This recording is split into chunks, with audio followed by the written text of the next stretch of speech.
টাকা এমন একটা জিনিস যেটা পাওয়ার জন্য মানুষ নিজের জীবনটা উজাড় করে দেয়। মানুষ বলে যে টাকায় সবকিছু হয় না, কিন্তু সত্যি তো এটাই যে বর্তমানে টাকা ছাড়া মানুষের কোনো অস্তিত্ব নেই। হাসপাতালের অসুস্থ মানুষটা জীবনে বাঁচা মরার সাথে লড়াই করে চলেছে, কিন্তু ডাক্তারের প্রথম কথা হলো যে আগে টাকা জমা করুন, তারপরে চিকিৎসা হবে। স্কুলে পড়লে টাকা, কলেজে শিক্ষা নিতে গেলেও টাকা, আর চাকরিতে সম্মান টাকার কাছে হার মেনে যায়। কোথাও গেলে টাকাটাই সবার আগে দরকার হয়। টাকা থাকলে মানুষ মানুষকে মানুষ ভাবে। টাকা ছাড়া মানুষটা যতই সৎ সহজ ভালো মানুষ হোক না কেন, সমাজ সে মানুষটাকে অবহেলা করতে শুরু করে। বাস্তবতা তো এটাই যে টাকা শুধু দরকারই হয় না, আজকাল মানুষের সব থেকে বেশি প্রয়োজনীয় জিনিস হয়ে উঠেছে। টাকা আছে সেই ঠিক, সেই সব থেকে সম্মানী ব্যক্তি এবং সম্মানের যোগ্য।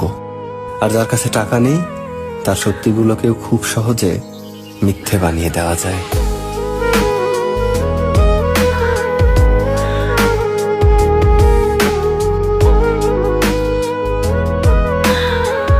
টাকা এমন একটা জিনিস যেটা পাওয়ার জন্য মানুষ নিজের জীবনটা উজাড় করে দেয়।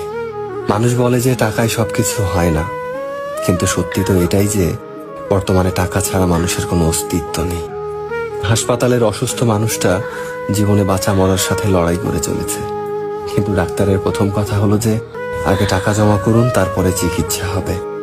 স্কুলে পড়লে টাকা, কলেজে শিক্ষা নিতে গেলেও টাকা, আর চাকরিতে সম্মান টাকার কাছে হার মেনে যায়। কোথাও গেলে টাকাটাই সবার আগে দরকার হয়। টাকা থাকলে মানুষ মানুষকে মানুষ ভাবে। টাকা ছাড়া মানুষটা যতই সৎ সহজ ভালো মানুষ হোক না কেন, সমাজ সে মানুষটাকে অবহেলা করতে শুরু করে। বাস্তবতা তো এটাই যে টাকা শুধু দরকারই হয় না, আজকাল মানুষের সব থেকে বেশি প্রয়োজনীয় জিনিস হয়ে উঠেছে। টাকা আছে সেই ঠিক, সেই সব থেকে সম্মানী ব্যক্তি এবং সম্মানের যোগ্য।